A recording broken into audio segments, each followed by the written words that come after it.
In a strange world, freedom still begins with blood and fear. The final light of Paradis' sun was dying. Eren Yeager stood among the sea of colossal titans, those giants 30 thronespan tall, risen from the corpses of Wall Maria, Wall Rose, and Wall Sina.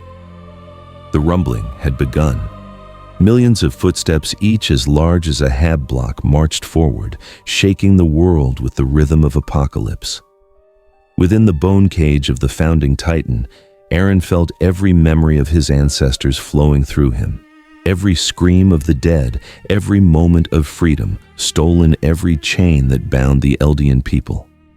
His massive skeletal form stretched across the battlefield like a cathedral of vengeance, steam rising from the exposed ribcage where his human body lay suspended. "This is freedom," he whispered, his voice carrying across the devastation, "even if it means destroying everything beyond these walls." The colossal titans pressed forward, their massive feet crushing forests, cities, and mountains alike. The earth groaned beneath their weight, splitting open in great fissures that would become the graves of nations. But as Eren reached deeper into the founding titan's power, touching memories that spanned 2,000 years, something went wrong. The path that coordinate where all Eldian souls converged began to tremble. Ancient memories, memories that should not exist, flickered at the edges of his consciousness. Images of stars that were not stars, of wars that spanned galaxies, of an emperor who sat upon a throne of gold for 10,000 years. What is this Eren's human form convulsed within the titan's spine? The power he wielded, power over time itself, had touched something it should never have reached. A crack appeared in reality, not in space, but in the very fabric of existence. The rift opened like a wound in the sky, not the familiar blue of Paradis' heavens, but the screaming purple-black of the Imperium. Warp energies older than human civilization poured through the breach. The colossal titans stopped their march, their primitive minds sensing something far more terrible than any earthly destruction. Eren tried to close the rift, but the founding titan's power over memory and time only made it worse. Each attempt to seal the breach pulled him deeper into its maw. He felt his consciousness stretching across dimensions, touching realities where humanity fought not for islands or continents, but for survival against the darkness between stars. "No," Eren roared, his voice echoing from the founding titan's skeletal jaw. "I won't be controlled, not by Marley, not by the royal family, and not by whatever lies beyond that void." But the rift cared nothing for his defiance. With a sound like reality tearing apart, it consumed him. The last thing Eren saw of his world was the colossal titans beginning to crumble, their connection to him severed as he was dragged screaming into the warp. Bang. Somewhere else. Someone else. Carceres Prime hung in the void like a diseased jewel. The hive world surface was a cancerous growth of hab blocks and factory spires stretching from pole to pole. 40 billion souls crammed into vertical cities that pierced the perpetual smog layer like the fingers of a dying giant. It was a world where the very concept of open sky had been forgotten, where generations lived and died without ever seeing natural earth. In the underhive of Carceres Primus, the largest of the planet's 17 major hive cities, the morning shift was beginning. Servitors and work gangs trudged through corridors, lit by flickering lumen strips, their faces marked by the gray pallor of those who had never known sunlight. The air tasted of recycled oxygen and industrial lubricant, seasoned with the omnipresent scent of human desperation. Then, the sky cracked open. It began as a pinprick of wrongness in the smog-choked heavens, a tear that bled colors that had no names. Augur stations throughout the hive detected the anomaly immediately, their machine spirits screaming in binary terror as they tried to process readings that defied Imperial understanding. Alert, alert, warp signature detected above Carceres Primus. The voxcasters throughout the hive crackled with the mechanical voice of an Adeptus Mechanicus tech adept. All citizens to emergency stations, prepare for possible demonic incursion. But what fell from the tear was not a demon. Eren Yeager, still encased in the bone structure of the founding Titan, crashed into the upper levels of Hive Carceris Primus with the force of an orbital bombardment. Hab blocks collapsed like card houses as the massive skeletal frame plowed through them, finally coming to rest in what had once been an industrial district. Steam hissed from the Titan's exposed bones, and where the steam touched the hive's walls, strange patterns appeared. Memories made manifest glimpses of blue skies and endless forests that no one on Carceris Prime had ever seen. The first to reach the impact site were the local Planetary Defense Force men and women whose ancestors had never known anything but the claustrophobic confines of the hive. They approached with laser guns, raised their training warring with the primal terror of facing something beyond their comprehension. "What in the Emperor's name is that?" whispered Private Jorik Vel, his laser gun trembling in his hands. The founding Titan's skeletal form stretched before them like the fossil of some primordial god alien and terrible in its organic architecture. "Unknown Xenos," suggested Sergeant Hadron, though his voice carried no conviction. He had fought orcs and seen pike casts of tyrannid bioforms, but this was something else entirely, something that felt almost human. Within the Titan's spine, Eren stirred. His body ached with the transition between realities, every nerve screaming from exposure to warp energies. His soul was never meant to endure. But he was alive. More importantly, he was free from the walls of Paradis, free from the cycle of hate that had consumed his world. He opened his eyes and saw the PDF forces surrounding him, their primitive weapons aimed at his prison of bone. Their faces were haggard, marked by the kind of exhaustion that came from generations of oppression. Something in their eyes reminded him of the people within the walls, trapped desperate, clinging to whatever hope their leaders allowed them. "Another cage," Eren whispered, his voice carried by the founding Titan's vocal cords until it boomed across the impact site like the voice of judgment itself. "Another people in chains." The sound of his voice caused immediate panic among the PDF forces. Some opened fire, their last bolts splashing harmlessly against the Titan's hardened bone structure. Others fell to their knees, overwhelmed by a presence that spoke to something deep in their genetic memory, an echo of the dark age of technology when humanity had walked among giants. But Eren was no longer merely human. The founding Titan's power flowed through him, and with it came the ability that had made him the most dangerous person on Paradis, the power to reach into the deep places of memory and reshape them. The first colossal Titan rose from the ground beneath Carceris Primus like a primordial god awakening. Unlike the constructs of flesh and steam from Eren's world, this one was built from the compressed detritus of the hive itself, plasteel and ceramite prayer strips, and imperial saints' bones, all held together by the sheer force of Eren's will and the founding Titan's power over the essence of what it meant to be a Titan. 30 throne span tall, wreathed in superheated steam that turned the surrounding air into a furnace, the colossal Titan took its first step. The impact shattered the industrial district's foundation, sending tremors through 17 levels of hab blocks below. The sound, a deep resonant boom that seemed to come from the planet's core, carried across the entire hive. "Contact lost with Subsector 7 Gamma," came the mechanical voice over the Vox. "Seismic activity consistent with macro-scale structural collapse. Estimated casualties in the hundreds of thousands." More Titans began to rise. Not dozens, not hundreds, but thousands, a plague of giants born from the accumulated weight of human suffering that pressed down on every hive world in the Imperium. Each one was a monument to oppression built from the bones of those who had died in service to an emperor they would never see. As the first colossal Titan began its march toward the hive's core, Eren felt something he had not experienced since the day Wal Maria fell, the intoxicating rush of absolute freedom. Here, in this gray and choking world, he would do what he had always done. He would tear down the walls that imprisoned humanity, no matter how many called those walls sacred. "Let them come," He said his words carrying across the city on waves of psychic energy that made astropaths weep blood throughout the sector. "Let them try to stop me. I am Eren Yeager, and I am free." The march of the Titans began, each footstep a countdown to the end of Carceres Prime's long sleep. In the distance, alarms wailed and PDF units mobilized, but they were like insects before the storm. The rumbling had come to the 41st millennium, and with it, a reckoning that would shake the very foundations of the Imperium of man.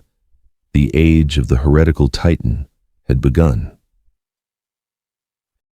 Knowledge and communication bring not peace, but only expose more heresy. 3 Terran Standard Hours after the first colossal Titan rose from the bones of Carceres Primus, Commissar Elira Vorn stood in the ruins of what had been the PDF command bunker. Her greatcoat was torn, singed black by the superheated steam that followed the giants wherever they walked. Blood trickled from a gash across her forehead, but her grip on her bolt pistol remained steady. Around her, the remnants of the 47th Carceres Defense Regiment cowered behind makeshift barricades as another Titan stepped over their position, its massive foot blotting out the gray ski. "Vox operator," Elira barked, her voice cutting through the rumble of distant destruction. "Get me a channel to Naval Command, priority Omega." The young guardsman fumbled with his Voxcaster, his hands shaking as debris rained down from above. Commissar, the atmospheric interference. Whatever these things are, they're disrupting all communications beyond 15 leagues. Elira's jaw tightened. She had witnessed the impossible today structures of flesh and metal that defied every tactical doctrine she had learned in her decades of service. The giants moved with purpose, crushing not just buildings, but the very idea that humanity was safe behind its walls. They were a heresy made manifest, a denial of the Emperor's protection. "Then we use runners," she commanded. "Every surviving unit fall back to the orbital tether station. If we cannot stop these abominations, we ensure the Imperium knows what walks among us." As if summoned by her words, a new sound echoed across the devastated hive, a deep, resonant thrumming that seemed to come from the very air itself. The Titans stopped their advance, turning their massive heads toward the source of the disturbance. In the distance, descending through the smog layer like the finger of an angry god, came a ship. Arbitrator's Wrath, a lunar-class cruiser whose Gothic spires and weapon batteries spoke of the Emperor's justice made manifest. Its approach scattered the sooty clouds that perpetually shrouded Carceres Prime, revealing for the first time in centuries the star-burned sky beyond. Aboard the cruiser's Strategium, Inquisitor Kyle Dravian studied the picked feeds from the planet's surface with the cold calculation of a man who had seen the galaxy's worst horrors and lived to catalog them. His face was a map of old scars, each one a reminder of battles fought against the forces that sought to drag humanity into darkness. Servo skulls hovered around him like metallic cherubs, their red optical lenses recording every detail for later analysis. "Fascinating," murmured the figure beside him. Magos Biology's Threx 9 was more machine than man, his original flesh long since replaced by blessed augmetics. Mechadendrites writhed from his back like steel serpents, each one equipped with a different scanning device.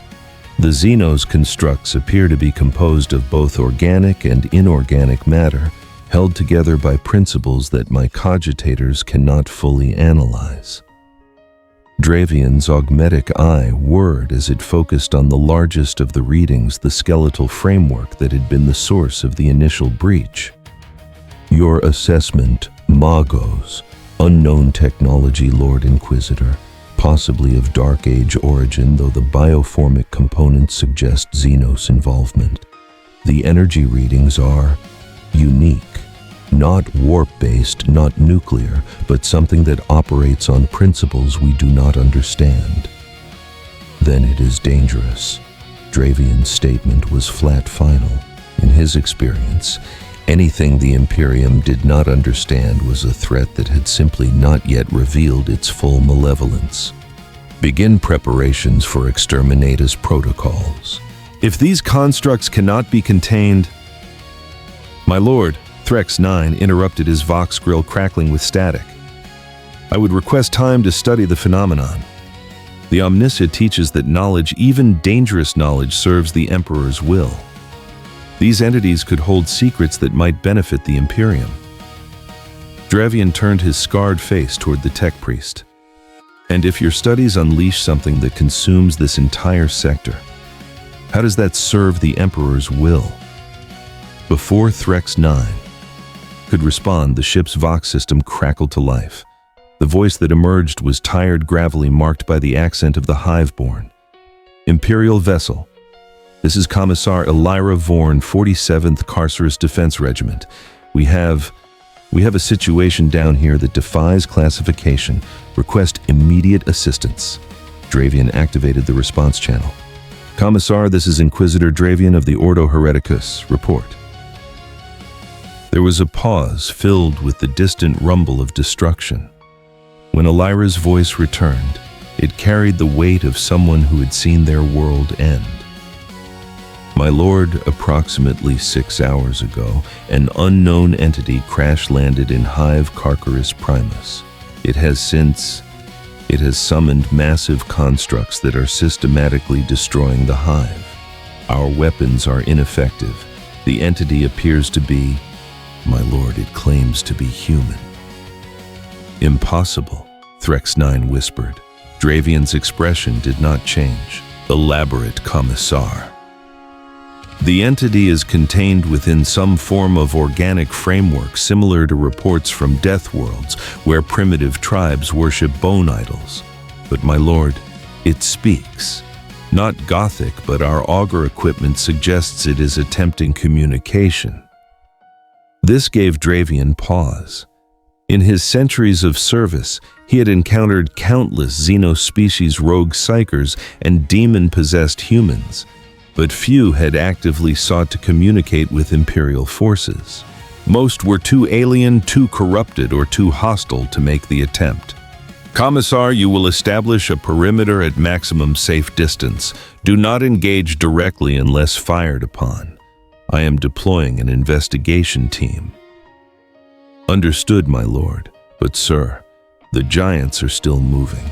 Each one that passes leaves thousands dead. How long can we wait? Dravian looked at the Picti feeds again. The massive constructs had resumed their advance, their footsteps marking a steady rhythm toward the Hive's core. At their current pace, they would reach the orbital tether within 12 Terran standard hours. Without the tether, evacuation would be impossible. You have 8 hours, Commissar. After that, he didn't need to finish the sentence.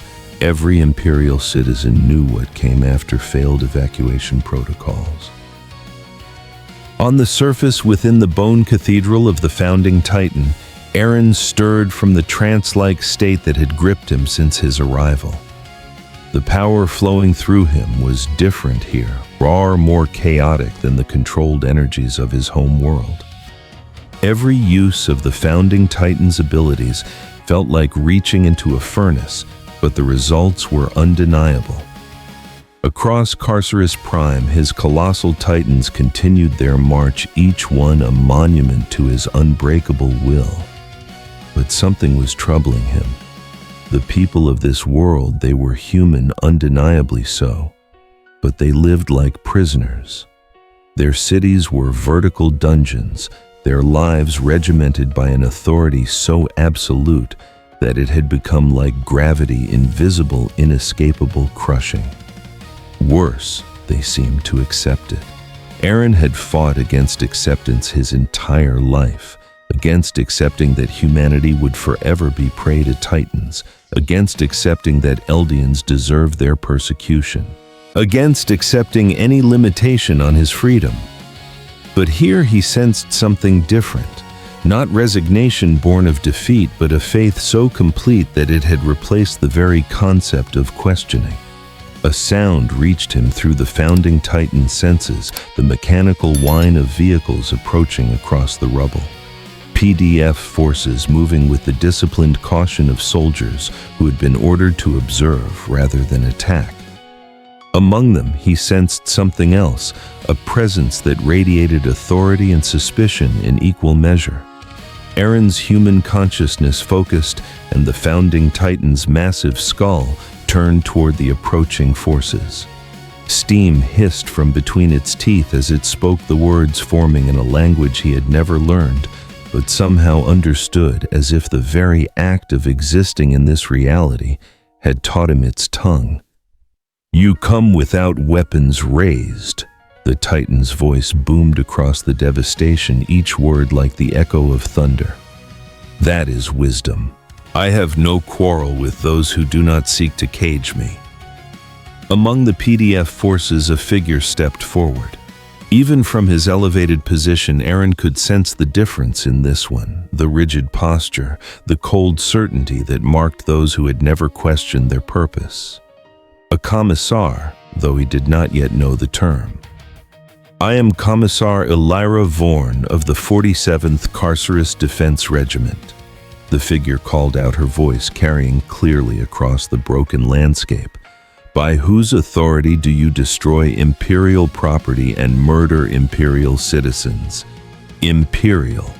The word carried weight here, Eren realized. Not just political authority, but something approaching religious significance. These people served something called an emperor, with the same blind devotion that the people of Paradise had once shown to their walls. "I serve no authority but my own," Eren replied through the Titan's voice. "I am Eren Yeager, and I am free. Your people suffer under the weight of their own creation. I have come to tear down their walls." He felt the commissar's confusion, her inability to process his words within the framework of her beliefs.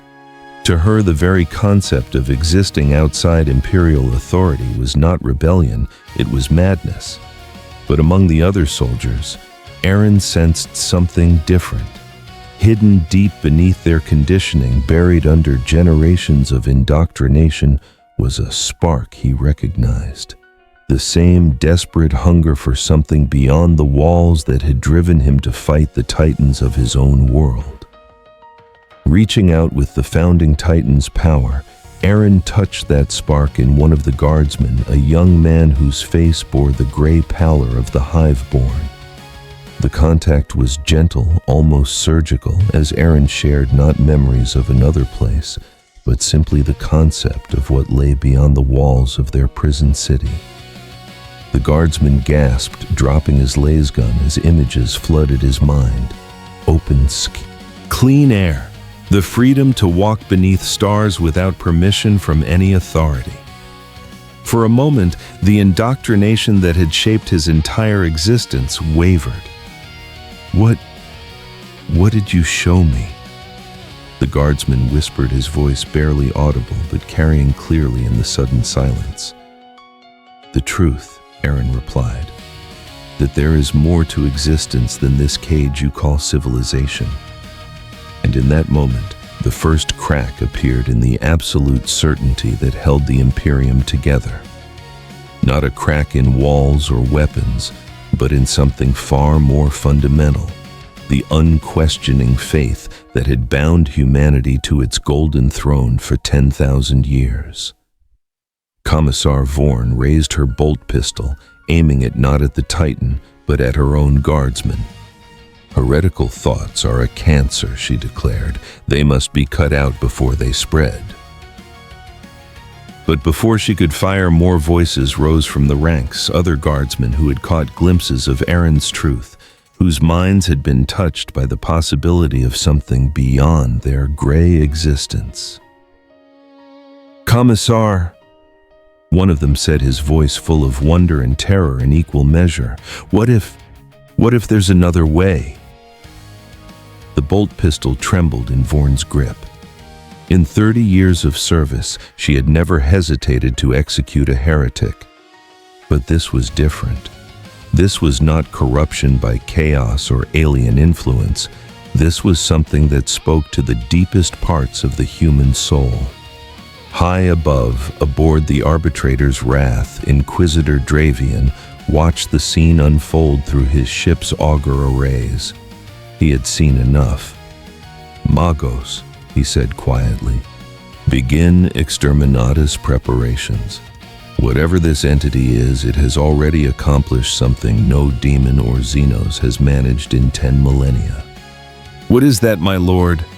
Dravian's scarred face was grim as he watched more PDF soldiers lay down their weapons, their faces turned toward the towering Titan with something approaching reverence. It has given them hope for something other than the Emperor's grace, and that Magos is the most dangerous heresy of all. When freedom knows no limits, it becomes apocalypse. 18. Terran Standard Hours after first contact, Carceres Prime burned. From the orbital stations that ringed the hive world like a crown of steel and prayers, the planet's death throes were visible to the naked eye. What had once been the ordered glow of 17 major hive cities now flickered like dying embers, punctuated by the volcanic eruptions of superheated steam that marked the passage of the colossal titans. Across continents that had not seen natural sunlight in millennia, giants walked with the steady rhythm of a universe counting down to its end. In the stratagem of the arbitrator's wrath, hololithic displays painted the scope of the catastrophe in stark clinical detail. Each red rune represented a hive city under assault. Each flatlined biosign indicated millions dead. Inquisitor Dravian stood before the central projector like a priest conducting a funeral mass, his scarred face illuminated by the light of a dying world. "Current casualty estimates," he asked, his voice carrying no emotion. Tech Adept Vex 47 consulted his data slate, mechadendrites twitching with nervous energy. 12 billion confirmed dead, Lord Inquisitor. 7 major hive cities have ceased all Vox transmissions. The constructs are converging on the remaining population centers. 12 billion. The number hung in the air like incense, sacred and terrible. It was more than the population of entire sectors, more lives than most Imperial commanders would see lost in a century of warfare.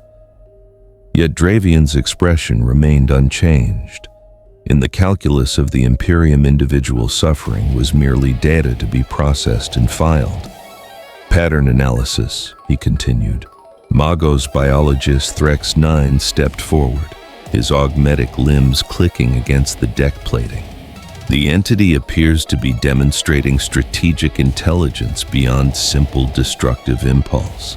The constructs are not randomly destroying infrastructure, they are systematically targeting symbols of imperial authority. Administratum centers, ecclesiarchy cathedrals, PDF command structures. It understands our civilization," Dravian mused. "That makes it more dangerous than any mere Xenos invasion." On the display, another hive city winked out of existence as the Titans reached its core. The ancient archaeotech power generators that had sustained millions for centuries overloaded and exploded, turning entire vertical cities into towering funeral pyres.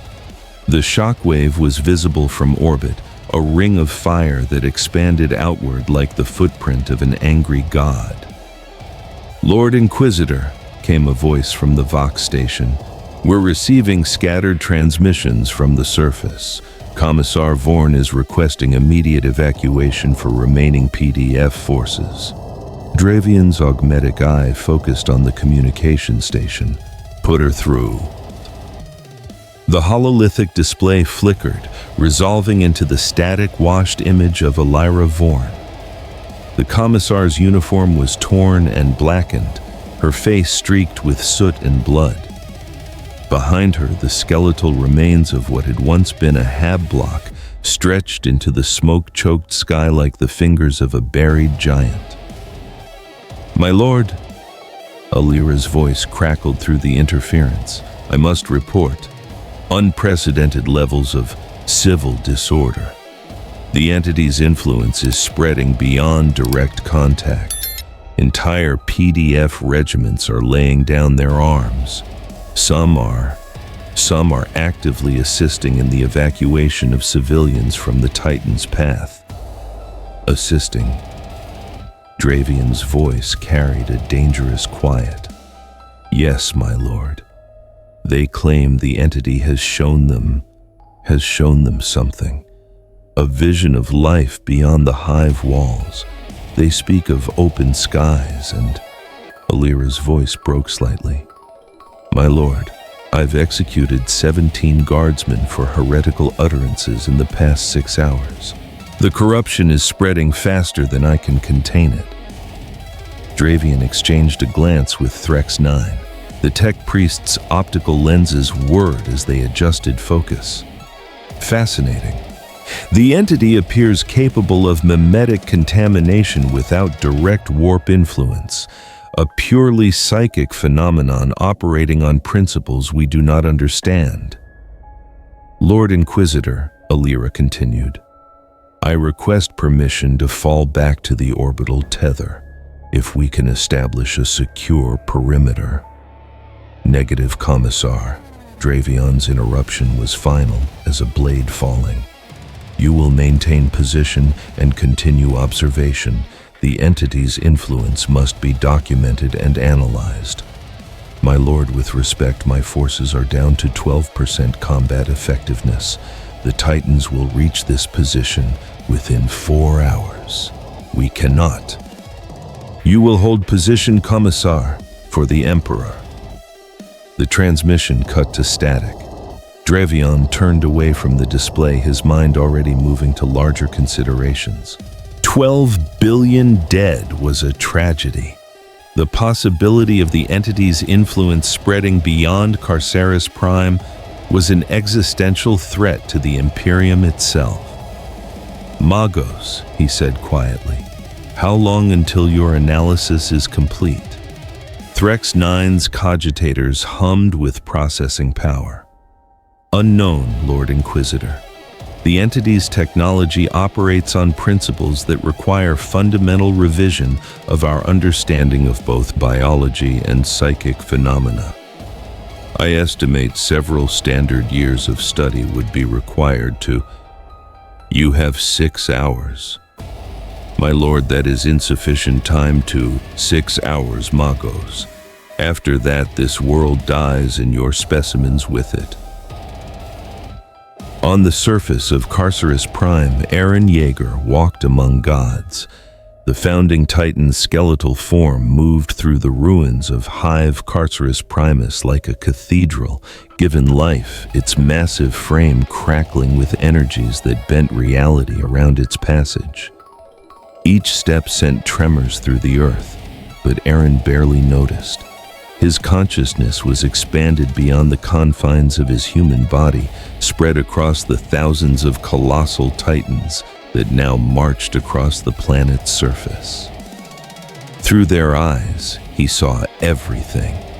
The desperate last stands of PDF forces as they fell back toward the orbital tethers.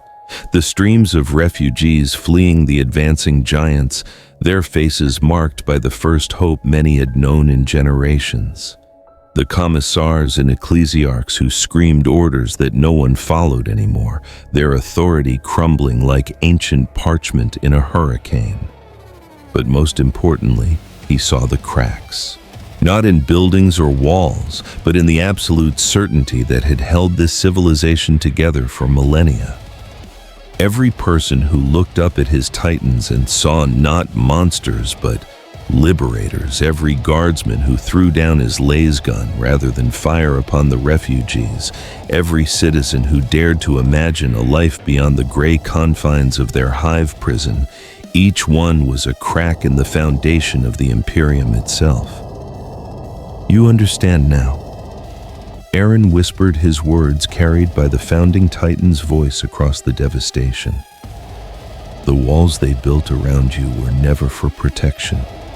They were to keep you from seeing what lay beyond. Among the ruins below, he sensed a familiar presence. Commissar Vorn, her squad reduced to a handful of survivors, was making her way through the rubble toward what had once been a shrine to the Emperor. Her bolt pistol was drawn, but not aimed at his titans.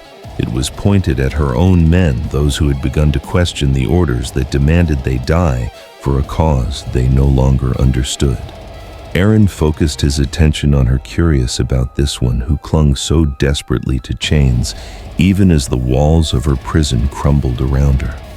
Through the founding Titan's power, he touched her mind, not to control, but simply to understand.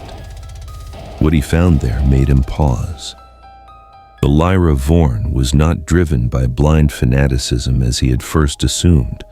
Her faith in the Emperor was real, but it was born from something deeper than indoctrination.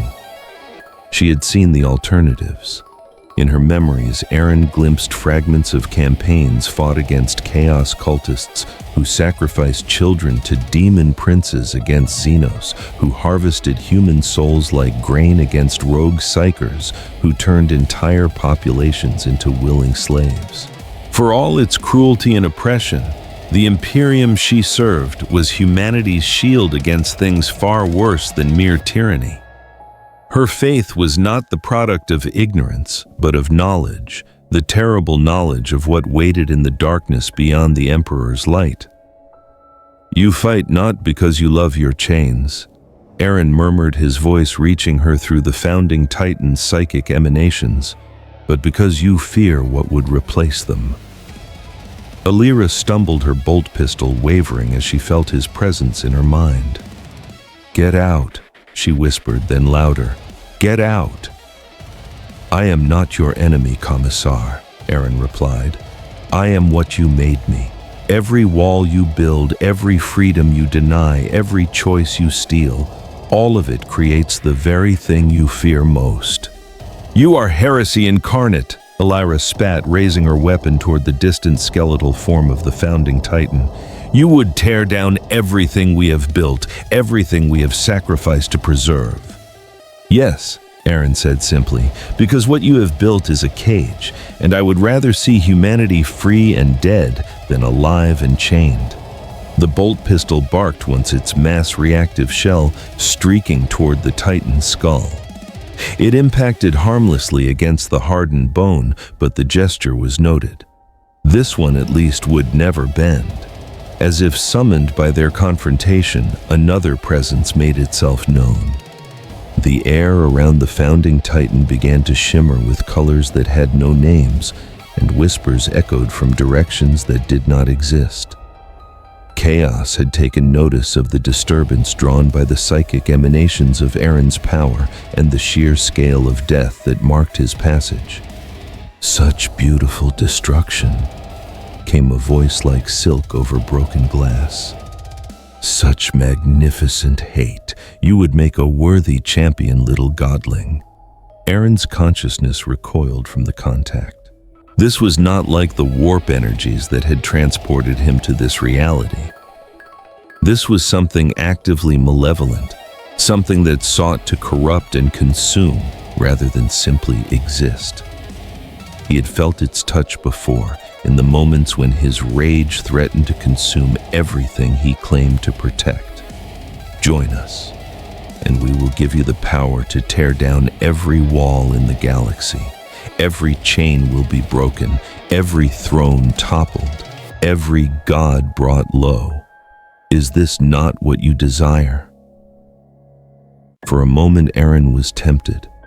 The voice offered him exactly what he had always fought for: absolute freedom, the power to destroy every system that sought to control and diminish humanity. But then he remembered the Commissar's memories, the glimpses of what chaos had done to the worlds it liberated. Their freedom was not freedom at all, but a different kind of slavery. Slavery to appetite, to rage, to the endless hunger for sensation and destruction. They didn't break chains, they simply replaced them with chains of madness and corruption. "No," Eren said, his refusal echoing across both the material and immaterial realms. "My freedom is mine alone. I will not trade one master for another." The presence withdrew with something like laughter. "As you wish, little god.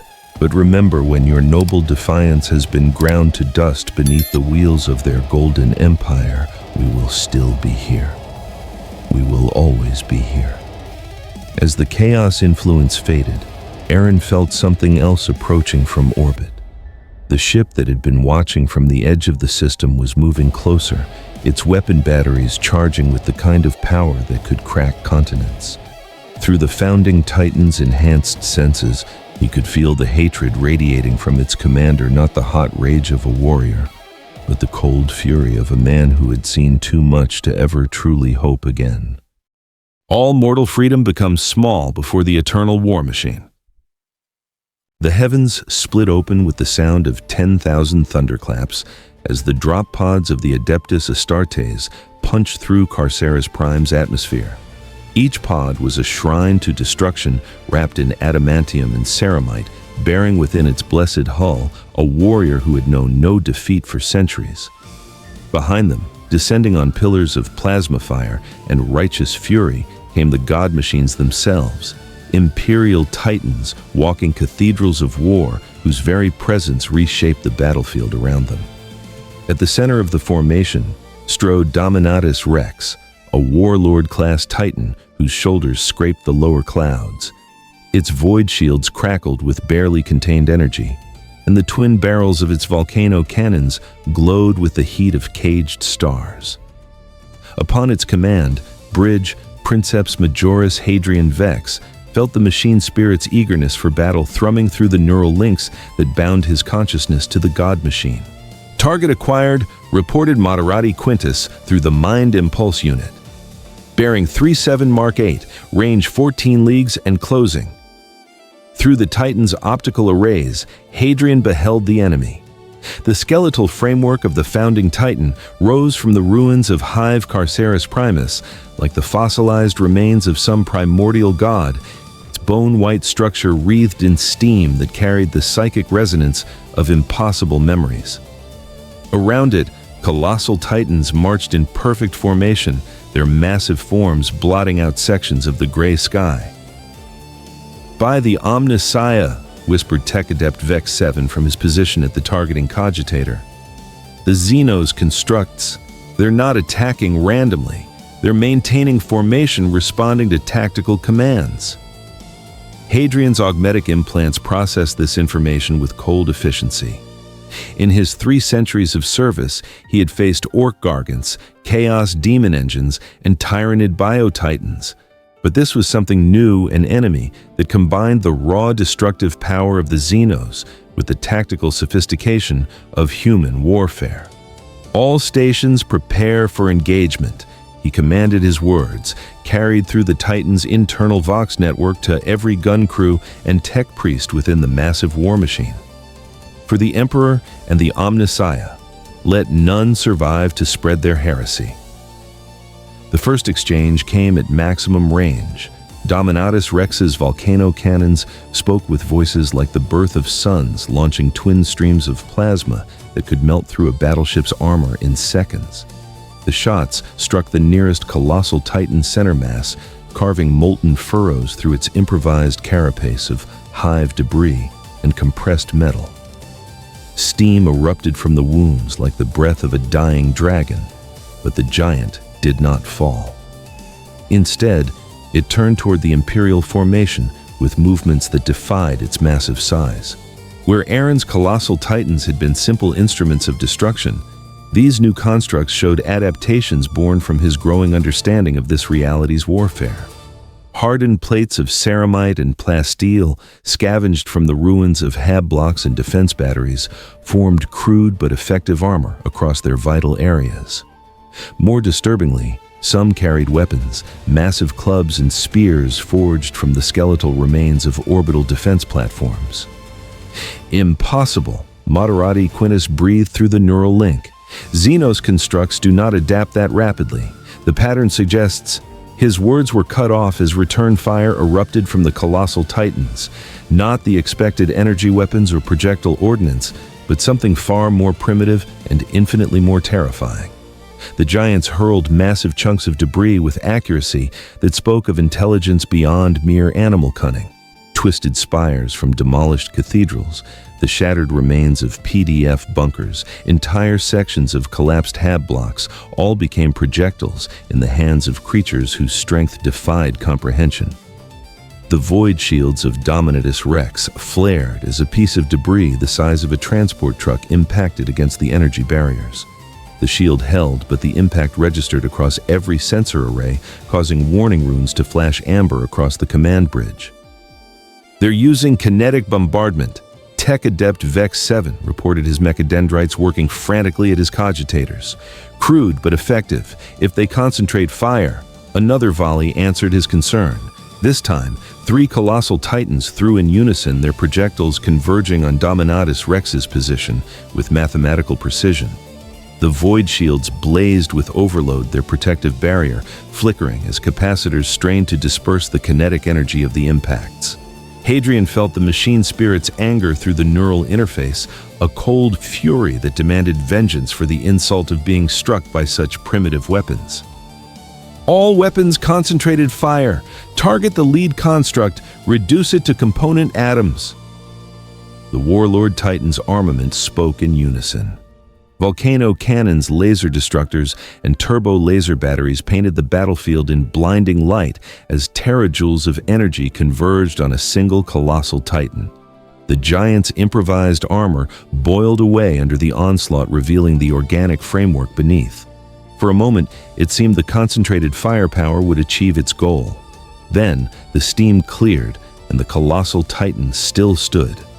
Damaged, wounded portions of its structure reduced to molten slag, but still upright. And as Hadrian watched in growing disbelief, the damage began to regenerate. Not through any mechanical repair system, but through the same impossible process that had created the giants in the first place, raw matter being reshaped by will alone into new forms. "Target is regenerating," Moderati Quintus reported unnecessarily. "Recommend immediate withdrawal to optimal firing range." But withdrawal was no longer an option. The colossal titans had begun their charge. They moved with a coordination that spoke of a single guiding intelligence, each giant protecting its neighbors while they closed the distance to melee range. Where imperial doctrine called for maintaining firing lines and coordinated bombardments, these creatures sought the brutal simplicity of close combat. Their massive feet left craters in the earth with each step, and the thunder of their approach could be felt through the Titan's gyro stabilizers. "Brace for impact," Hadrian commanded as the first giant reached Dominatus Rex's position. The collision shook the god machine to its foundation. The colossal Titan's massive fist, hardened by some impossible process into a substance harder than ceramite, struck the warlord's torso with enough force to crack continents. Void shields overloaded in a cascade of electrical discharge, leaving the Titan's armor to bear the brunt of subsequent attacks. Hadrian felt every impact through the neural interface, the machine spirit's pain becoming his own. But the god machine was far from helpless in close combat. Power fists the size of hab blocks responded to his mental commands, striking back with hydraulic fury. Where they connected, the colossal Titan structure cracked and splintered, revealing the organic framework that bound the makeshift materials together. The battle became a grinding contest of attrition, each combatant seeking to outlast the other through sheer destructive capacity. Around them, the remaining Imperial Titans engaged their own opponents in similar contests. Reaver-class war machines wielded chain fists and power saws against giants that fought with clubs made from orbital platform debris. Warhound scouts darted between the larger combatants, their weapon batteries spitting death at any opening they could find. But slowly, inevitably, the tide began to turn against the Imperial forces. For all their technological superiority, the god machines were products of a civilization that had forgotten how to innovate. Their tactics were doctrine, their responses programmed by millennia of strategic templates. The colossal titans, by contrast, were extensions of a single will that adapted with each exchange. When void shields proved effective against projectile attacks, the giants switched to grappling. When power weapons carved through their improvised armor, they began targeting the titans' weapon systems directly. Most disturbing of all was their apparent immunity to fear. Imperial war machines inspired terror through their very presence. The sight of a warlord titan had been known to break entire armies before a shot was fired. But the colossal titans showed no such psychological weakness. They advanced into point-blank fire without hesitation, absorbed punishment that would have destroyed conventional war machines, and fought with the relentless determination of the truly faithful. From his position within the founding Titan's skeletal framework, Eren watched the battle unfold with something approaching satisfaction. These Imperial war machines were impressive. He could respect the engineering that had gone into their construction, the tactical doctrine that guided their deployment. But they were still just tools operated by minds that had been shaped by centuries of rigid thinking. He, by contrast, had learned to think outside the constraints of conventional warfare.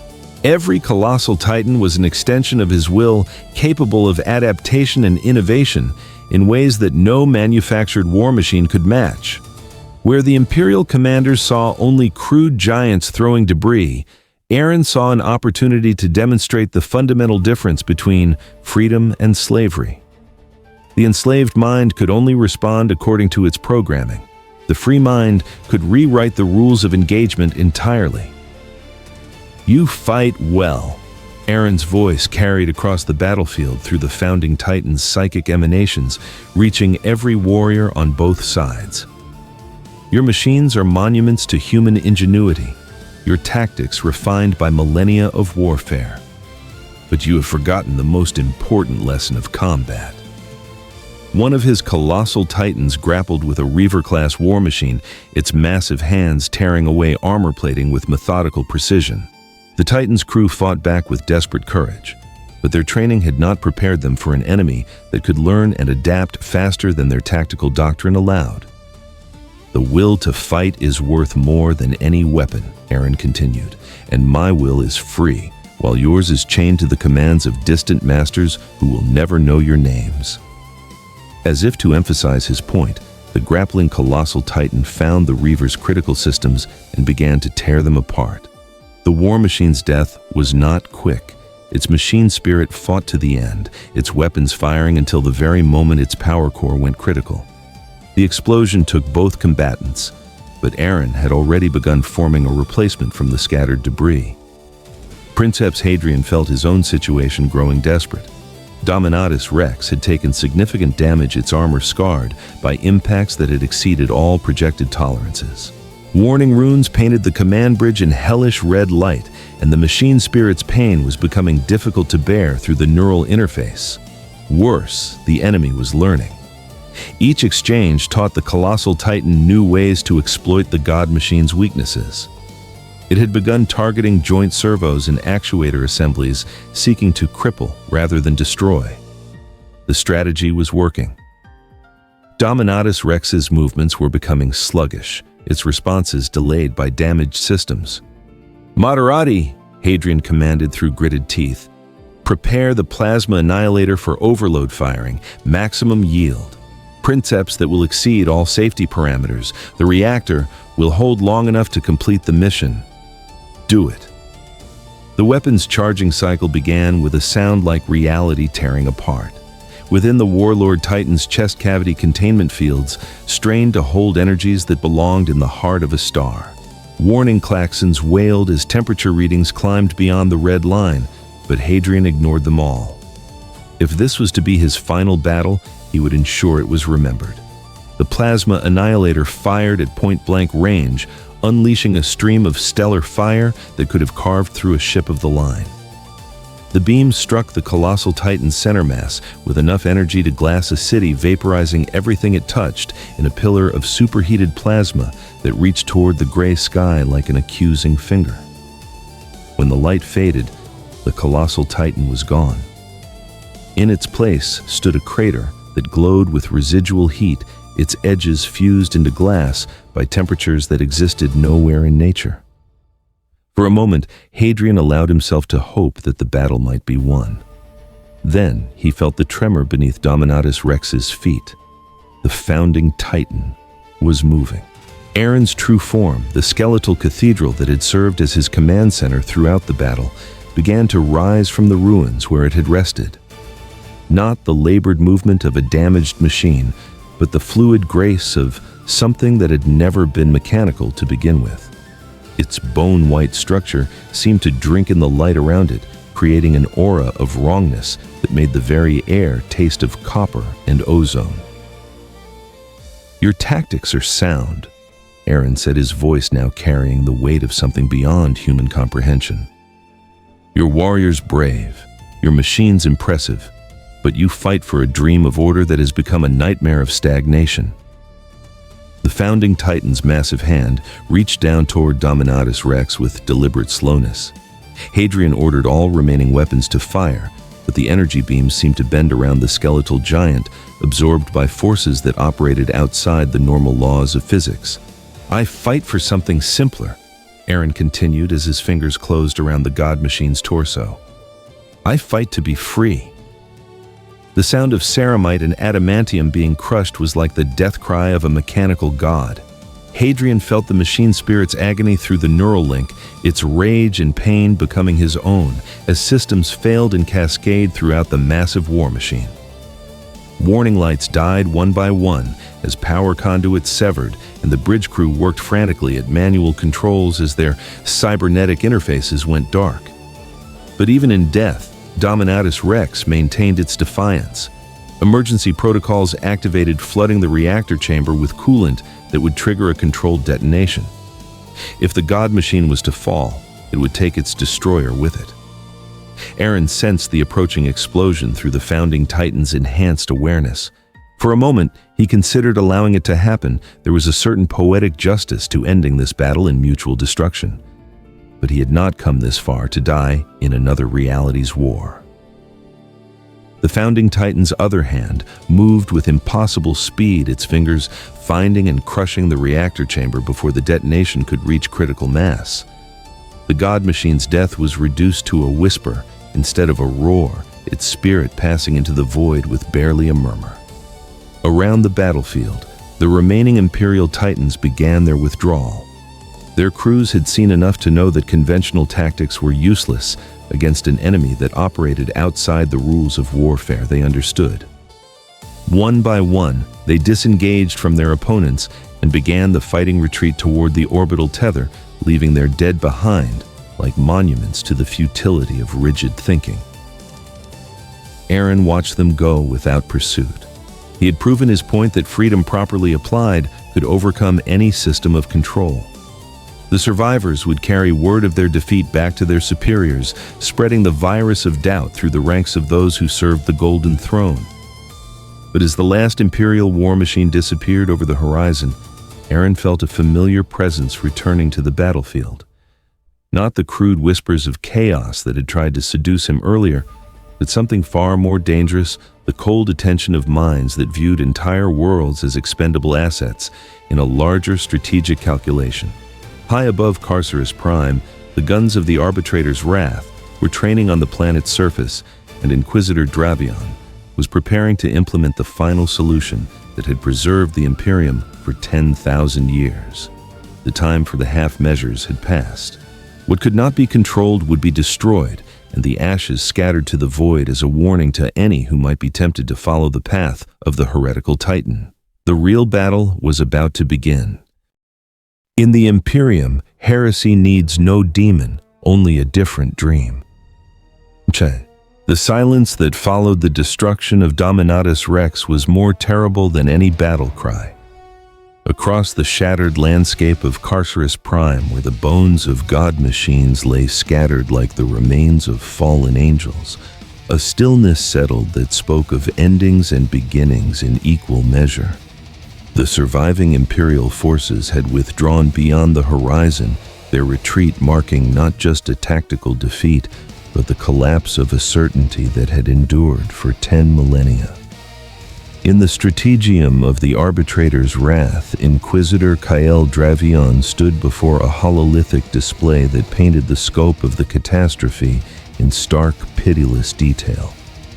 Red runes marked the positions of destroyed titans, each one representing not just a war machine worth more than entire planetary economies, but centuries of accumulated knowledge and tradition reduced to scrap metal and cooling plasma. Casualty report, he commanded, his voice carrying the same tone he might use to order morning prayers. Tech Adept Vex 47's mechadendrites twitched as he consulted his data streams. Complete loss of the Legio Metallicus formation, Lord Inquisitor, Dominatus Rex Ferrum Mortis, and Wrath of the Omnissiah confirmed destroyed. Malleus Imperialis and Deus Ex Machina severely damaged and withdrawing to minimum safe distance. Crew survivors. 14% recovery rate. Most crew compartments were compromised during the engagement. 14%. Dravion absorbed this number without visible emotion, though behind his augmetic eye rage computation algorithms calculated the strategic implications. Each Titan crew represented decades of training, genetic selection, and psycho-conditioning. Their loss was measured not just in immediate tactical capacity, but in the centuries it would take to replace them. Analysis of enemy capabilities, he continued. Magos biologist Threx 9 stepped forward, his optical lenses focusing and refocusing as he processed the battle data. The constructs demonstrate adaptive intelligence beyond all previously recorded parameters. They learn from each engagement, modify their tactics in real time, and display coordination that suggests a singular controlling consciousness. The entity itself, unknown, my lord. Its power source operates on principles that exceed our understanding. The skeletal framework shows no signs of conventional wear patterns despite absorbing punishment that should have reduced it to component atoms. More disturbing. Threx 9 paused, his vocalizer crackling with static. The entity appears to be growing stronger with each engagement. Dravion's scarred face remained impassive, but his grip on the command rail tightened imperceptibly. Elaborate. Energy readings from the primary construct have increased by 47% since initial contact. The pattern suggests that combat itself is somehow feeding its capabilities. If this progression continues, it will become unstoppable, Dravion finished. Thank you for your assessment, Magos. Now I require the chamber for private contemplation. As the tech priests and naval officers filed out of the strategium, Dravion activated the room's privacy shields and opened a secure Vox channel. The hololithic display flickered, resolving into the image of a figure whose features were obscured by shadow and distance, one of the Inquisition's highest authorities, whose very existence was a secret known only to a handful of souls throughout the galaxy. Lord Inquisitor Dravion, the figure's voice carried the weight of absolute authority. Your report. The situation has exceeded all containment parameters, Dravion replied without preamble. The entity demonstrates capabilities that pose an existential threat to Imperial doctrine. I formally request authorization for exterminatus. A pause. Then, denied. The word hit Dravion like a physical blow. In his 2 centuries of service, he had never been refused authorization for planetary sterilization when the situation warranted it. My lord, with respect, the entity's influence is spreading beyond direct contact. It has weaponized hope itself, turning Imperial citizens against the very foundations of their faith, which is precisely why it cannot be simply destroyed. Tell me, Dravion, what do you see when you look at this entity? Dravion considered the question carefully. a psyker of unprecedented power, possibly Xenos in origin or some form of Dark Age construct that has achieved self-awareness. Its capabilities suggest you see the symptom, not the disease. The shadowed figure leaned forward slightly. For 10,000 years, the Imperium has endured because its citizens accept their suffering as necessary. They believe in the Emperor's protection, in the righteousness of their sacrifice, in the fundamental truth that there is no alternative to our way of life. This entity threatens that belief not through corruption or force, but by offering proof that alternatives exist. Which is why it must be destroyed, Dravion insisted. Which is why it must be understood. How does a single individual, regardless of their power, inspire an entire planetary population to abandon beliefs that have been reinforced for millennia? What weakness in our system does it exploit? Until we answer these questions, destroying it merely treats the symptom while leaving the disease to spread. Dravion felt a chill that had nothing to do with the recycled air of the ship's environmental systems. You want me to study it, to allow its influence to continue spreading while we analyze its methods. I want you to test it, push it to its limits, force it to reveal the true scope of its capabilities and the source of its power. Only then will we know whether this is an isolated incident or the harbinger of something larger. The transmission ended, leaving Dravion alone with his thoughts and the weight of a decision that could damn not just Carceres Prime, but potentially the entire sector. He had served the Imperium long enough to recognize the pattern, the slow erosion of absolute certainty that preceded the fall of worlds. But orders were orders, and his duty was clear even when his conscience rebelled against it. He activated the ship's internal Vox system. All stations, this is the Inquisitor. Prepare for surface deployment. We test the entity's resolve through direct contact. On the surface of Carceres Prime, amid the scattered remains of Imperial war machines, Eren felt the change in the enemy's disposition before their ships began mine. The cold calculation that had marked their previous actions was giving way to something more desperate, the kind of thinking that emerged when conventional strategies had failed and commanders began reaching for solutions that violated their own doctrine. Through the enhanced senses of the founding Titan, he tracked the approaching aircraft as they descended through the planet's poisoned atmosphere. Not bombers or fighter craft, but transports carrying ground forces elite units, whose purpose was not conquest, but investigation. They wanted to study him to understand the source of his power, so they could develop countermeasures. It was exactly what he would have done in their position.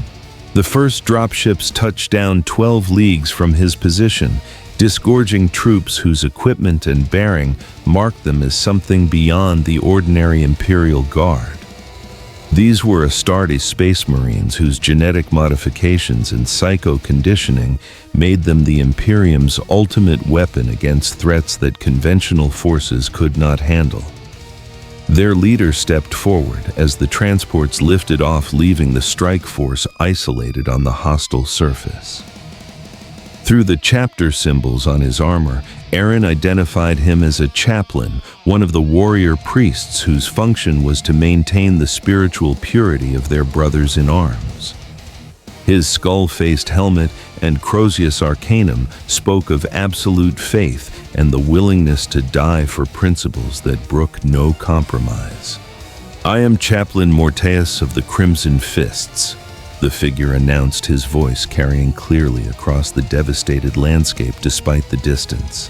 "I come to speak with the entity that calls itself Eren Yeager." Eren considered ignoring the challenge. These warriors, impressive as they were, posed no real threat to him. Their bolters and chainswords would be as useless against the founding Titan as the PDF lasguns had been.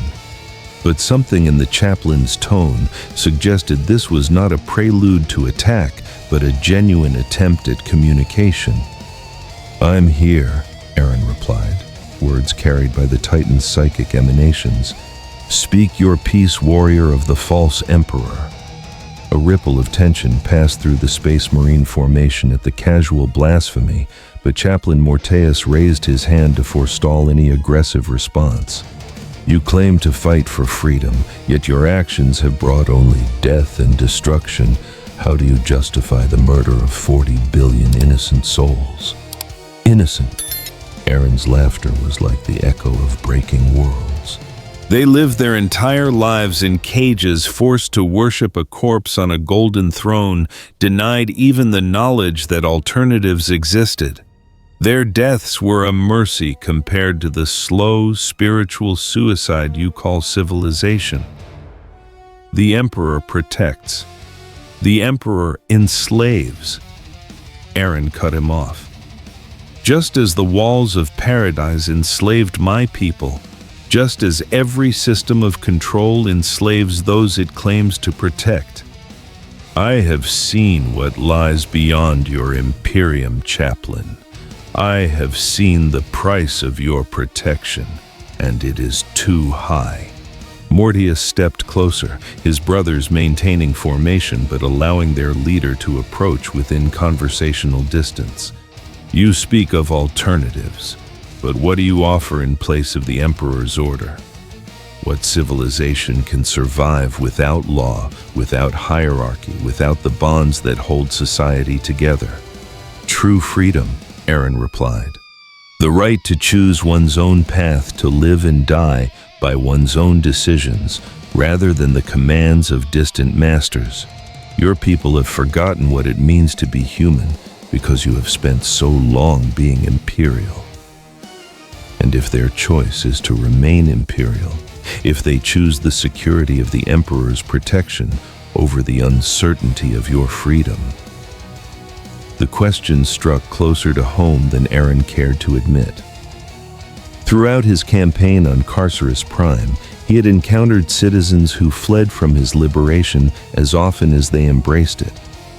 Many preferred the familiar oppression of the hive cities to the terrifying prospect of making their own choices. It was a truth that challenged the very foundation of his crusade, that freedom could not be imposed upon those unwilling to accept it. Then they choose, Eren said finally, but they choose with full knowledge of what they are accepting, not the ignorance your system enforces. Knowledge without wisdom is the root of all heresy, Morteus replied. You would give them truth that they lack the context to understand, choice that they lack the strength to bear. This is not liberation, it is another form of cruelty. For the first time since arriving in this reality, Eren felt doubt creeping into his certainty. The chaplain's words carried the weight of experience of someone who had seen the consequences of good intentions poorly executed. But doubt was a luxury he could not afford, not when the alternative was accepting that his entire crusade had been built on a foundation of self-deception. Then, we have nothing more to discuss, Eren concluded. If you believe that ignorance is bliss and slavery is security, then you are part of the problem I came to solve. As if his words were a signal, the Space Marines opened fire.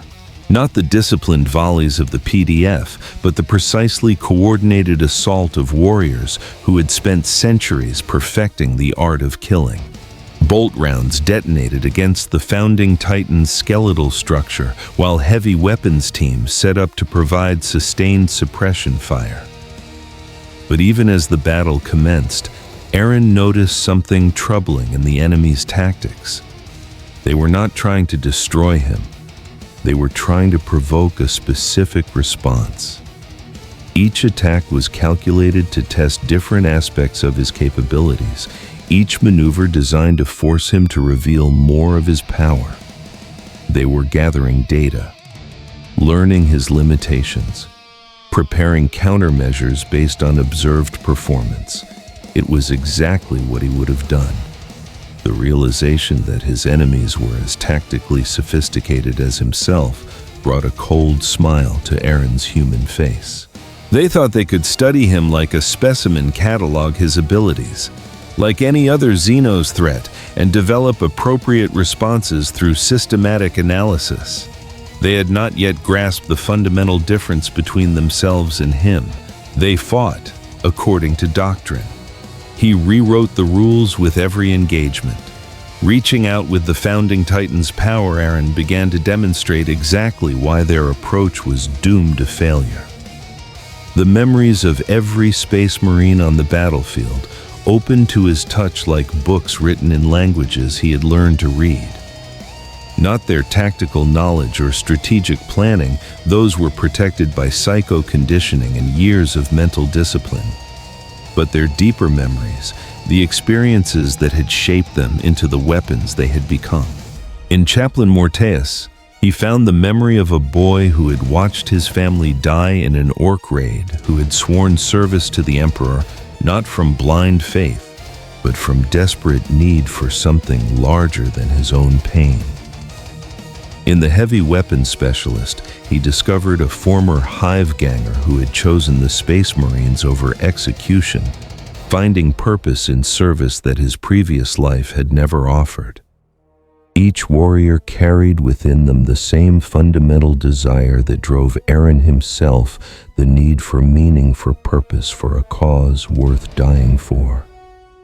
The tragedy was that they had found it in service to a system that demanded the sacrifice of everything they might have been for the preservation of what they were ordered to become. You fight for the same thing I fight for. Eren said, his words reaching each Marine through the psychic connection he had established. The right to protect what you love, to preserve what you value, to ensure that your sacrifices have meaning. The only difference is that you have allowed others to define what those things are. The bolt fire faltered as confusion spread through the Space Marine ranks. Their targeting systems were functioning perfectly. Their weapons operated within normal parameters, but the certainty that drove their actions was suddenly clouded by doubt. For the first time in decades, they found themselves questioning not just their tactics but their purpose. Heretical manipulation, Chaplain Morteus declared, raising his Crozius Arcanum as a symbol of unshakable faith. The entity seeks to corrupt us through false promises and twisted logic. Remember your oaths, brothers. Remember your duty. But memory was exactly what Eren was counting on. With surgical precision, he began to show each Marine the alternatives to their current existence. Not the chaotic freedom of his own world, but the simple possibility of choice. What if they could protect what they loved without serving masters who viewed them as expendable assets? What if their loyalty could be given freely rather than demanded through conditioning? What if there was more to existence than endless war? The first Space Marine to lower his weapon was a tactical Marine whose memories contained the image of a sister he had not seen in 2 centuries. The second was a Devastator whose conditioning had never quite erased the guilt of the civilians he had been ordered to execute during a compliance action. One by one, doubt spread through the formation like a virus of possibility. Enough! Chaplain Morteus's voice cracked with fury and desperation. If you will not serve the Emperor in life, then serve him in death. The chaplain's bolt pistol barked once, its mass-reactive shell taking the head off the Marine who had lowered his weapon first. The execution was swift, efficient, and according to regulations. But instead of restoring discipline to the formation, it served only to demonstrate the truth of Eren's words. Here was the Imperium's idea of loyalty: follow orders without question or die for the sin of independent thought. The remaining Space Marines turned their weapons on their chaplain. It was not mutiny, Eren realized as he watched the scene unfold. It was awakening. These warriors had not been corrupted by chaos or broken by enemy action. They had simply been given the opportunity to choose, and they had chosen something other than blind obedience. The implications were staggering. If Space Marines, the most conditioned, most loyal servants of the Imperium, could be turned not through corruption, but through simple exposure to alternatives, then the system's foundation was far more fragile than anyone had realized. High above, aboard the Arbitrator's Wrath, Inquisitor Dravian watched the situation deteriorate with growing horror. The Space Marines he had deployed as observers were now firing on their own chaplain, their loyalty shattered by contact with an enemy who fought not with weapons, but with ideas. This was no longer a local threat to be contained through conventional means. This was an existential challenge to the very concept of imperial authority.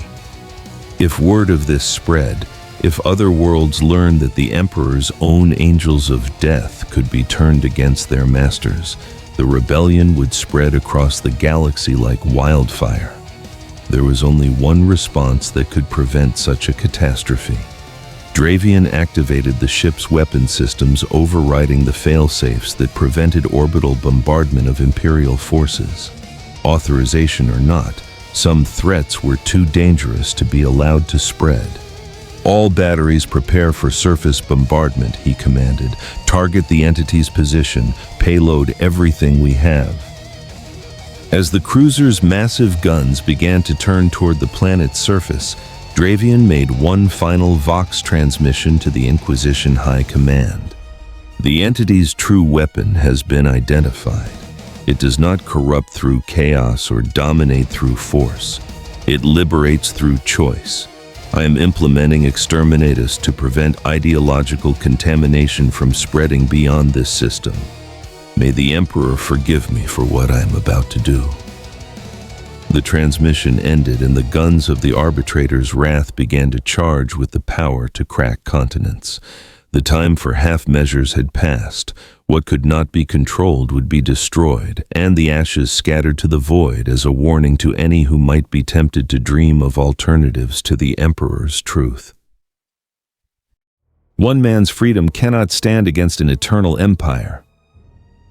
The first cyclonic torpedo broke through Carcerus Prime's atmosphere like a falling star wrapped in the fury of a dying sun. Its passage left a trail of superheated plasma that bisected the gray sky, casting the devastated world below in hellish orange light. Behind it came a dozen more, each warhead carrying enough destructive power to crack continents and boil oceans. From the command bridge of the Arbitrator's Wrath, Inquisitor Kyle Dravian watched the bombardment commence with the cold satisfaction of a surgeon excising a cancer. The hololithic displays showed impact projections calculated down to the meter blast radii that would sterilize not just the target area, but everything within a 1,000-league radius. In 67 minutes, Carcerus Prime would be nothing more than a cooling ball of molten rock, its 40 billion souls reduced to constituent atoms and scattered to the void. Tariq, estimated time to total planetary sterilization. He asked, his voice carrying the same tone he might use to request morning prayers. 67 minutes, 14 seconds, Lord Inquisitor, replied Tech Adept Vex 47, his mechadendrites twitching as they interfaced with the ship's targeting cogitators. Surface temperature will exceed 3,000 degrees Terran Standard. Complete atmospheric dissolution in 4 hours, 26 minutes. Dravian nodded with grim satisfaction. It was the cleanest solution to an impossible problem, the complete elimination of a threat that could not be contained through conventional means. Whatever the entity was, whatever power source sustained its impossible abilities, nothing could survive the total conversion of planetary mass to plasma and radioactive dust.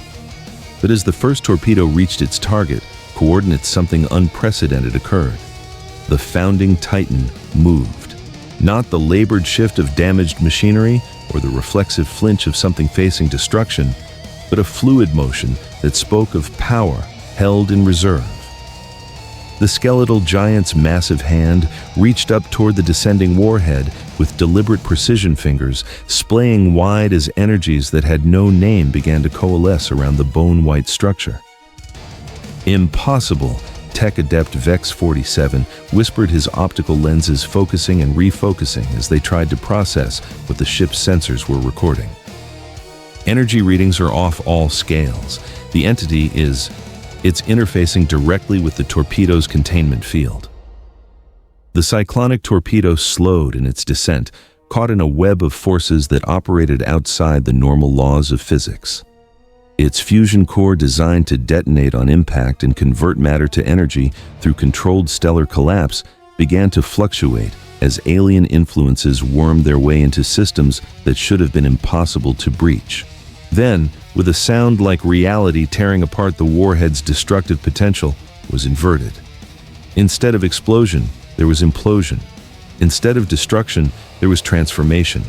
The torpedo's matter was not converted to energy, but reshaped its component atoms, rearranged by will alone into something that had never existed in nature. Where it touched the founding Titan's outstretched hand, new bone began to grow, not the calcium carbonate of earthly skeletons, but something harder and more resilient, a substance that drank in energy rather than being destroyed by it.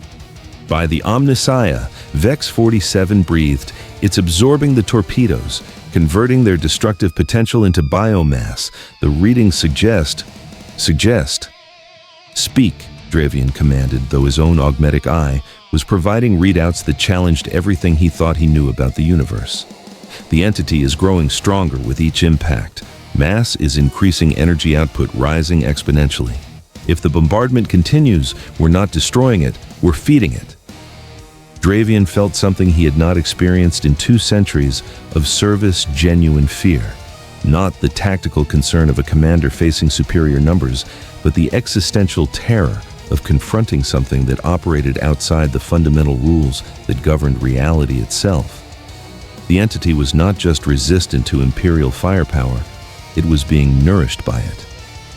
"Cease bombardment," he ordered, his voice cutting through the bridge crew's confusion. "All batteries stand down. Navigation plot a course for the system's edge." "My lord," Vex 47's vocalizer crackled with static.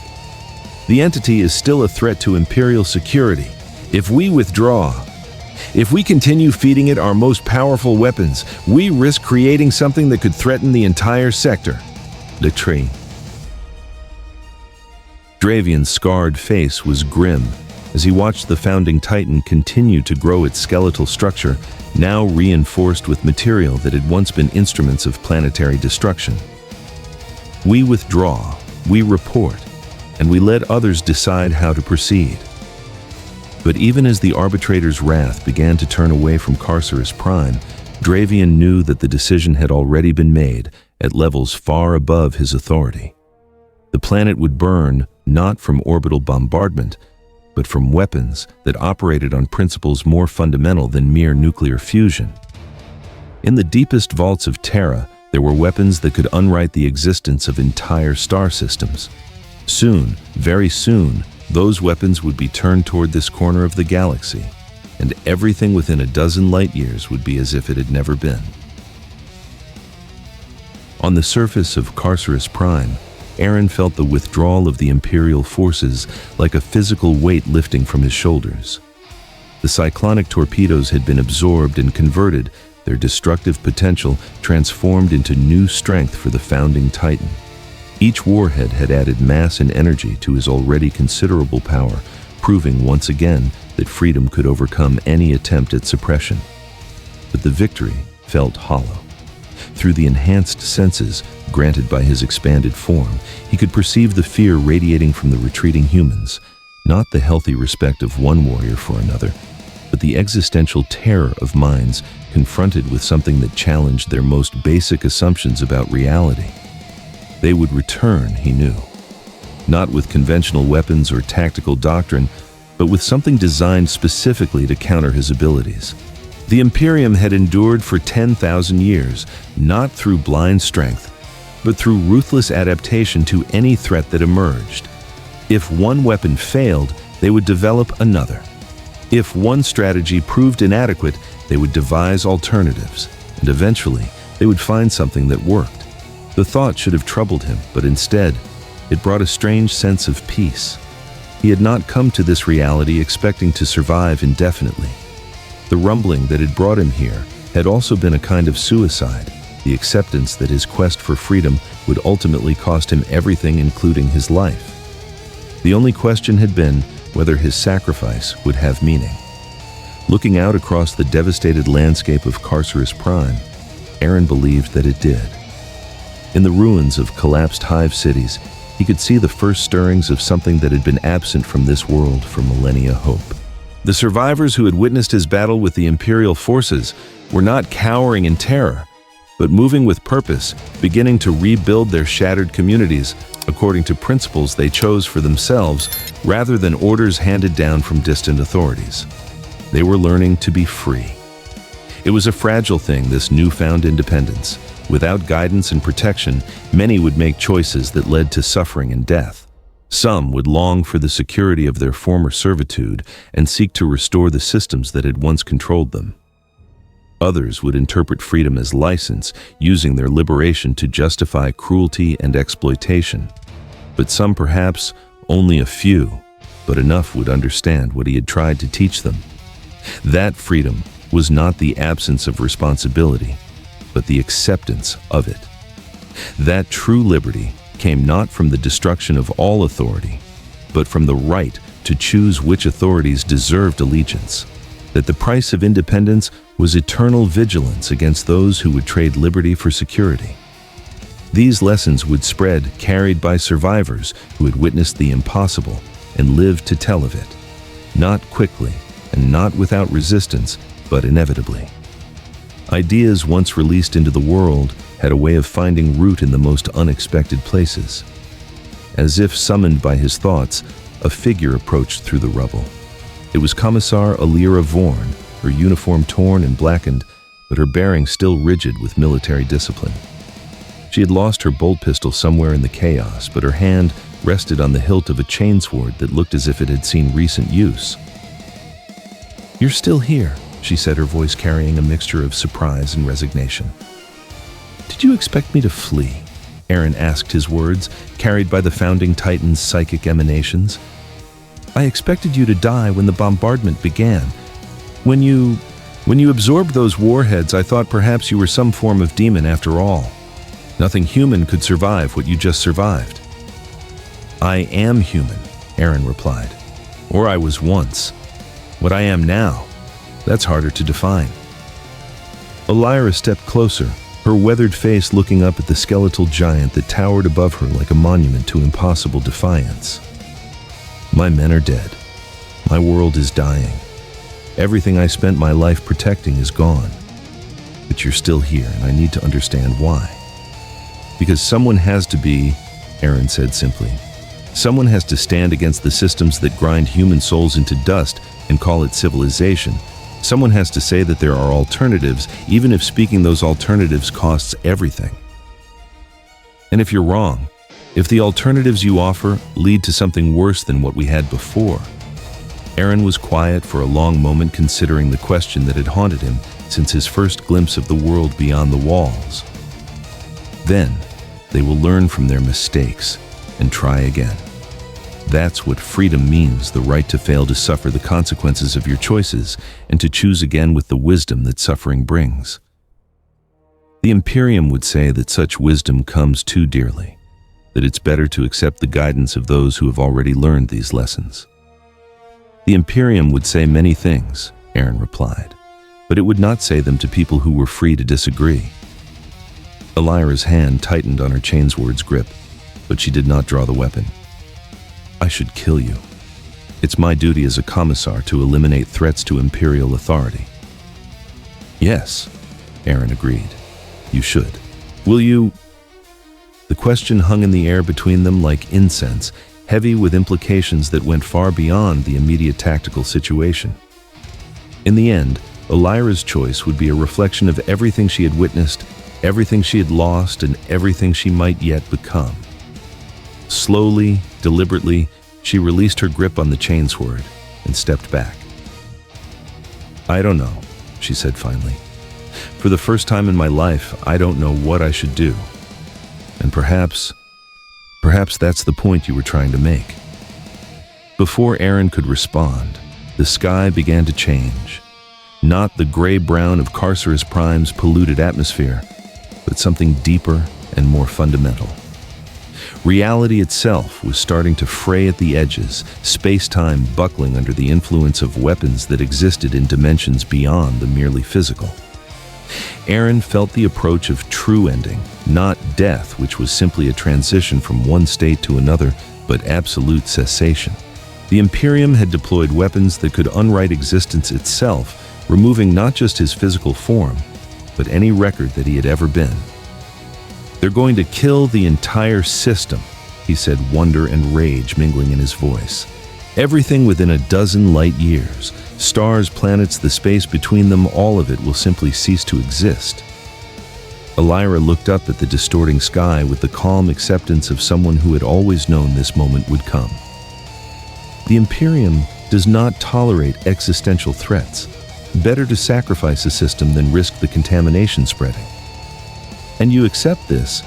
I accept that some prices are too high to pay, even the price of freedom. Eren laughed, the sound echoing across the devastated landscape like the voice of a dying god. "Then you still don't understand. The price of freedom is never too high because the alternative is not life, it's merely existence. Better to burn as a free soul than to live forever as a slave." As the reality-warping effects of the approaching weapon grew stronger, Eren felt his consciousness beginning to fragment. The founding Titan's massive form was already starting to fade, its bone-white structure becoming translucent as the fundamental forces that held it together were systematically unraveled. But in those final moments, as existence itself prepared to abandon him, Eren's thoughts turned not to the battles he had fought or the enemies he had conquered, but to simpler things. A blue sky he had glimpsed in childhood dreams, the sound of waves on a distant shore, the face of a friend who had shared his vision of a world beyond the walls. "Armin," he whispered, the name carried on winds that blew between dimensions. "I kept my promise. I saw the ocean." The weapon fired, and Carcerus Prime, along with its star and everything within 12 light years, was quietly removed from existence. No explosion marked its passing, no debris scattered to mark where it had been. It simply stopped being, as if it had never existed at all. But in the moments before absolute cessation, as reality collapsed around him and time itself became meaningless, Eren felt something that surprised him. Not fear or regret, but satisfaction. He had achieved what he had set out to do, not the destruction of his enemies, but the demonstration that alternatives were possible. Somewhere in the galaxy, on worlds he would never see, people who had heard whispered stories of the Titan heretic would look up at their own gray skies and dare to imagine something different. Some would act on those imaginings. Most would be crushed by the systems they challenged, but a few would succeed in planting seeds that would grow in the darkness. And perhaps in time, those seeds would bloom into something worthy of the price that had been paid for them. The last thing Eren felt before the end was not pain, but peace. The quiet satisfaction of a job completed, a promise kept, a dream shared with anyone brave enough to listen. Freedom, he had learned, was not a destination, but a journey. And though his journey was ending, others would take up the path he had blazed. That was enough. That was everything.